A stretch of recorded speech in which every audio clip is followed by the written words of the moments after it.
Hi friends, నేను మీ భాస్కర్ మేకల. So మొత్తానికి ఫస్ట్ డే ఆఫ్ ఓటింగ్ ఎలా ఉంది ఏంటి అసలు మామూలుగా లేదన్నమాట.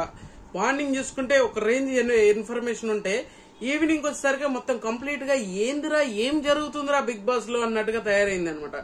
So first day of voting ఎలా ఉంది, ఓటింగ్ ట్రెండ్స్ అనేది ఎర్రగా తీసేస్తుందా అని అంటే, సో ఈసారి కామనర్స్ కి మార్నింగ్ కూడా చెప్పాను, కామనర్స్ కి చాలా కష్టమైన రోజులు వచ్చాయి. అలాగే సెలబ్రిటీస్ కి లేరంటే సెలబ్రిటీస్ లో కూడా కష్టాలు చాలా కొని తెచ్చుకుంటున్నారు. సో ఓవరాల్ గా చూసుకున్నా కూడా ఈసారి ఖచ్చితంగా డబుల్ ఎలిమినేషన్ ఉంటది. గుర్తుపెట్టుకోండి, డబుల్ ఎలిమినేషన్ ఉంటది. ఎందుకురా డబుల్ ఎలిమినేషన్, నువ్వు ఇంత అప్పుడే 3 వారాలకే డబుల్ ఎలిమినేషన్ చేస్తారా అని చెప్పేసి మీకు కూడా డౌట్ వచ్చి ఉంటది కదా. ఆ డౌట్ ఏంటి అని అంటే, ఆల్రెడీ కామనర్స్ నుంచి అగ్ని పరీక్ష నుంచి ఆల్రెడీ హౌస్ లోకి తీసుకొచ్చి నలుగురిని తీసుకొచ్చేసి అందులో నుంచి ఒక్కరిని సెలెక్ట్ చేసేసి మిగతా ముగ్గురిని ఇంటికి పంపిస్తూ ఉంటారనమాట. సో ఆ ఒక్కరు పర్మనెంట్ హౌసర్ అవుతారు, హౌస్ లోకి వెళ్ళిపోతారు. వాళ్ళు కూడా ఒక బిగ్ బాస్ కంటెండర్ గా. సో ఆ విధంగా చూసుకొని ఇద్దరిని డబుల్ ఎలిమినేషన్ చేస్తారు అని అంటే అది కూడా మెయిన్ రీజన్ కాదు. డబుల్ ఎలిమినేషన్ కి రీజన్ ఏంటంటే ఈసారి రాయల్ కార్డ్స్ ని ఎక్కువ తీసుకురాబోతున్నారు. అండ్ మధ్యలో కంటెస్టెంట్ ని, ఇప్పుడు ఆల్రెడీ కామనర్స్ ని ఒకరిని తీసుకొచ్చేసి తర్వాత ఒక సెలబ్రిటీస్ ని ఇద్దరిని తీసుకొచ్చి గ్రాండ్ లైన్స్ లో ఒక 6గురిని తీసుకొచ్చి ఇలా చూసుకుంటే ఎక్కడికో వెళ్ళిపోతుంది అనమాట. సో ఇలాంటివన్నీ బేస్ చేసుకొని చూసుకుంటే మాత్రం ఖచ్చితంగా ఏదో తేడా కొడుతుంది అనడం కాదు, ఖచ్చితంగా ఈసారి డబుల్ ఎలిమినేషన్ ఫిక్స్ రాసి పెట్టుకోండి. And voting trends first day of evening and ఎలా ఉంది అని అంటే, సో మార్నింగ్ తో పోల్చుకుంటే ఈసారి కొంతమందికి ఓటింగ్ పెరిగింది, కొంతమందికి తగ్గింది. ఈసారి డబుల్ ఎలిమినేషన్ ఉంటే ఎవరు వెళ్ళిపోతారు అనేది కూడా ఒక క్లారిటీ ఉంది. ఎందుకు ఆ క్లారిటీ వచ్చిందనంటే, ఈ మధ్యన పాపం రచ్చ ఏది చేసినా కూడా ఒక వైరల్ లాగా మారిపోయిన రీతుకి ఎక్కువ ఛాన్సెస్ ఉంది.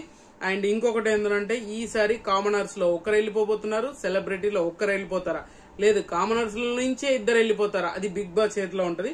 ఓవరాల్ గా ఓటింగ్ ట్రెండ్స్ అనేది ఈ విధంగా ఉండబోతుంది అనేది క్లియర్ గా అర్థమవుతుంది. సో చూద్దాం ఎవరు ఏ పొజిషన్ లో ఉన్నారు, ఎవరికి ఎంత ఓట్ పర్సెంట్ పడుతుంది, ఎంత ఓట్ బ్యాంక్ ఉంది, ఎంత ఓట్ బ్యాంక్ తోటి వాళ్ళకి నచ్చిన కంటెస్టెంట్ కు ఓట్లు వేసుకుంటున్నారు అనేది కూడా క్లియర్ గా చెప్తాను.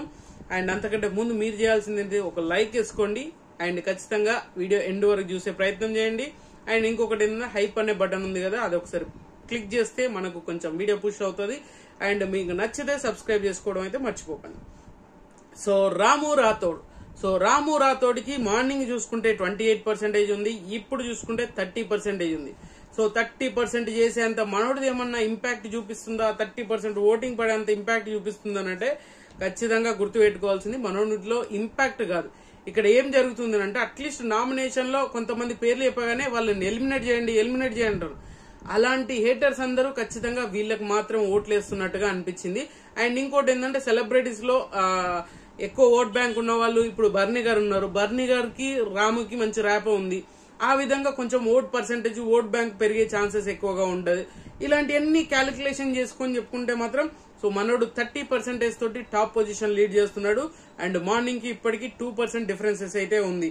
అండ్ నెక్స్ట్ వచ్చేసరికి చాలా షాకింగ్ నేమ్, సెకండ్ నేమ్ వచ్చేసరికి మార్నింగ్ కూడా ఈమెనే సెకండ్ లో ఉంది, ఇప్పుడు కూడా ఈమెనే సెకండ్ లో ఉంది. ఈమె కూడా 2% హైక్ అయ్యి 28% తోటి ఫ్లోరా గారు సెకండ్ పొజిషన్ లీడ్ చేస్తున్నారు.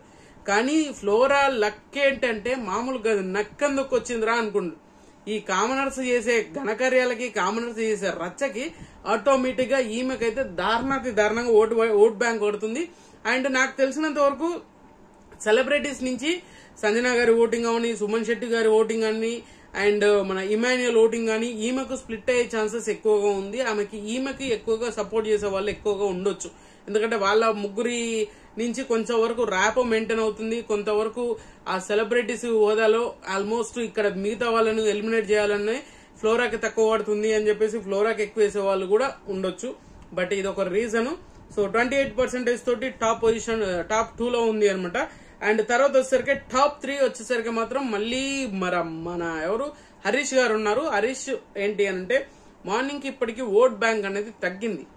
బట్ ఈయనకు తగ్గడం అంటే కాన్స్టెంట్ గా పడుతుంది, అయినా కూడా తగ్గింది అని అంటే మిగతా వాళ్ళకు ఓట్ బ్యాంక్ అనేది పెరిగింది. సో ఈయన ఓటింగ్ అనేది చాలా స్టెబిలిటీగా ఉంటుంది, కానీ సడన్ గా గ్రాఫ్ పడిపోతుంది. సో ఇంత చేంజెస్ ఉంటే మాత్రం చాలా కష్టమని ప్రతిసారి కూడా చెప్పడానికి రీజన్ అదే. ఏంటి అని అంటే, హరీష్ గారిది చాలా క్లారిటీ ఉంటది, క్లమ్జీనెస్ ఉండదు. కానీ ఈయన మీదకి వచ్చేసరికి మాత్రం అంత కంపు కంపు చేస్తూ ఉంటాడు అనమాట. ఇలాంటి కొంచెం తగ్గించుకుంటే హరీష్ కూడా మంచి ఓట్ బ్యాంక్ పెరిగే ఛాన్సెస్ ఉంది. ఈయనకు 12% ఓటింగ్ తోటి ఈయన 3rd పొజిషన్ లో ఉన్నారు అనమాట. సో ఇక్కడ వరకు కొంతవరకు హరీష్ కూడా సేఫే అని చెప్పుకోవచ్చు, బట్ 100% అని చెప్పలేం.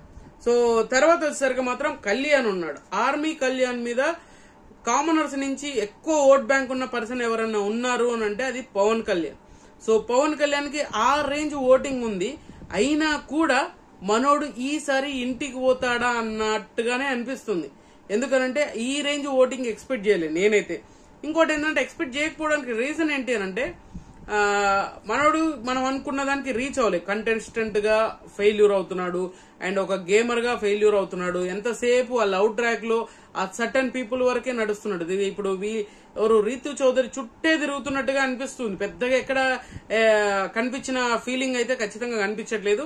ఈయన ఏదైతే చెప్పి హౌస్ లోకి వచ్చాడో హౌస్ లోకి వచ్చాక అది మర్చిపోయాడు అనే ఫీలింగ్ అయితే ఖచ్చితంగా ప్రతి ఆడియన్స్ ఉంటుంది. ఎందుకంటే ఈయన అంత నమ్మి ఓట్లేసి అగ్ని పరీక్ష నుంచి తీసుకెళ్లారు కాబట్టి నాకైతే అలా అనిపించింది. మనోడికి అంత చెప్పినంత ఈజీ కాదు చేయడం అనేది. సో ఒక సిస్టమేటిక్ ఉండాలి, ఒక క్లారిటీ ఉండాలి. సో మనోడికి ఆ రెండూ లేకుండా పోయినాయి హౌస్ లోకి వెళ్ళాక, బిఫోర్ కాదు హౌస్ లోకి వెళ్ళాక. 10% ఓటింగ్ తోటి 4th పొజిషన్ లో ఉన్నాడు. అండ్ తర్వాత వచ్చేసరికి రీతు చౌదరి ఉంది. రీతు చౌదరికి కూడా మార్నింగ్ ఇప్పటికి పవన్ కి ఈమెకు సేమ్ పడుతుంది ఓటింగ్. 2% తగ్గి ఈమెకు కూడా 2% తగ్గి 10% ఓటింగ్ తోటి ఈమె 5th పొజిషన్ లో ఉంది.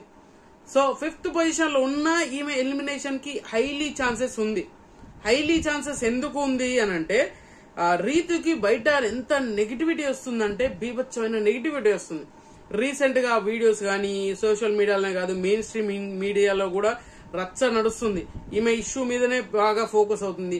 అందులో ఈ హౌస్ లో ఈ పులిహోర ఎక్కువైపోయింది. ఈ పులిహోరకి బయట దానికి సింక్ చేసేసి అనవసరంగా తనను తనే కంపు చేసుకుంటున్నదేమో అనిపిస్తుంది నాకు. ఎందుకంటే బయట ఇంత సిచ్యువేషన్ జరుగుతుందని తెలియదు, కానీ హౌస్ లో ఏంటంటే ఆ పులిహోర కలపడము, ఇప్పుడే గొడవపడి ఇప్పుడే ఏడ్చేసి ఇప్పుడే అరుచుకొని తర్వాత నేను మారిపోతాని ఇదంతా చెప్పి మళ్ళీ మొదటికి వచ్చేసి కీ పాయింట్ అంతా అక్కడే పెట్టేసి మళ్ళీ పులిహోర కలపడమే స్టార్ట్ చేస్తుంది. ఇదే రిపీటెడ్ అవుతుంటే ఆడియన్స్ కి ఏమైపోతుంది, అరే బయట చేసింది ఇలాగే ఉంది, ఇక్కడ చేసింది ఇలాగే ఉంది, సోషల్ మీడియా అంతా కోడే కూస్తుంది, ఇలాంటివన్నీ బాగా నెగిటివిటీ బీభత్సంగా పెరిగిపోతుంది. అది ఆటోమేటిక్ గా ఈమెకు ఓట్ బ్యాంక్ అనేది నార్మల్ గానే పడట్లేదు. ఇంతకు ముందుకు అరే ఓట్ బ్యాంక్ బీభత్సంగా ఉంటది, రీతుకి ఇంతమంది ఫాలోవర్స్ ఉన్నారు, సోషల్ మీడియాలో మంచిగా ఉంది, బయట కూడా సిచ్యువేషన్ బాగుంది, అనుకూలంగా ఉంది అని చెప్పేసి ఎంత అనుకున్నామో ఇది మొత్తం మారిపోయింది. సిచ్యువేషన్ అంతా మారిపోతుంది. అది ఆమెకు అర్థం కావట్లేదు, ఆ సిచ్యువేషన్ ఏందో మరి తెలియట్లేదు. ఈ పులిహోర కలపడం మానేసి బాగుంటది. నిన్న మనం ఎపిసోడ్ లో చూసాం కదా, మంచి స్టాండ్ తీసుకుంది, బాగా మాట్లాడింది అని చెప్పేసి అనుకున్నాం. వెంటనే మళ్ళీ పులిహోర కలిపిడే పోయి ఆడ మాట్లాడుకోవడం ఇట్లా అది ఇదని మళ్ళీ సోది అంతా. సో ఈమె ఖచ్చితంగా ఎలిమినేషన్ అయ్యే ఛాన్సెస్ హైలీగా కనిపిస్తుంది. And next Priya. సో ప్రియాకి ఎంత కంటెంట్ ఇవ్వాలనుకున్నా ఏం చేయాలనుకున్నా ప్రియా మీద ఉన్నంత హేట్ రైడ్ మామూలుగా లేదు. ఈసారి శ్రీజ కూడా ఆ నామినేషన్ లోకి వచ్చుంటే సో ఒక క్లారిటీ వచ్చేది ఆడియన్స్ కూడా. సో పవన్ సేవ్ చేయడం వల్ల శ్రీజ సేవ్ అయిపోయింది. సో ప్రియాకి 8% ఓటింగ్ యాజ్ టీజ్ గా అదే పడుతుంది. అండ్ ఈమెకు ఇంకా తక్కువ పడుతుంది అని అంటే ఖచ్చితంగా తక్కువ పడుతుంది. ఈమె కంటెంట్ వైజ్ గానీ క్లారిటీ వైజ్ గానీ ఎంత బాగున్నా కూడా ఆ హేట్ రైడ్ అనేది ఆటోమేటిక్ గా తెచ్చుకున్నాక ఎవ్వరు ఏం చేయలేరు.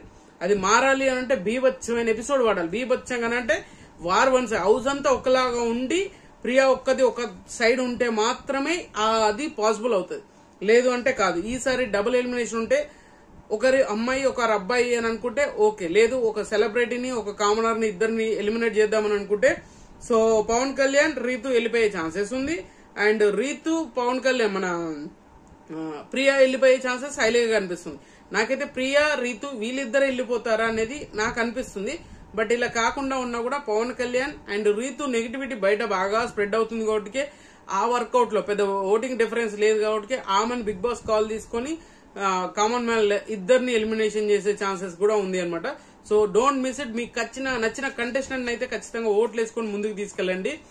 ఏ రచ్చ నడిచినా ఏం జరిగినా కూడా మీరు ఓట్లు వేయడం అయితే మానేయద్దు. మీరు ఎవరికి ఓట్లు వేశారు, ఒకవేళ డబుల్ ఎలిమినేషన్ అయితే మీరు డబుల్ ఎలిమినేషన్ ఉంది.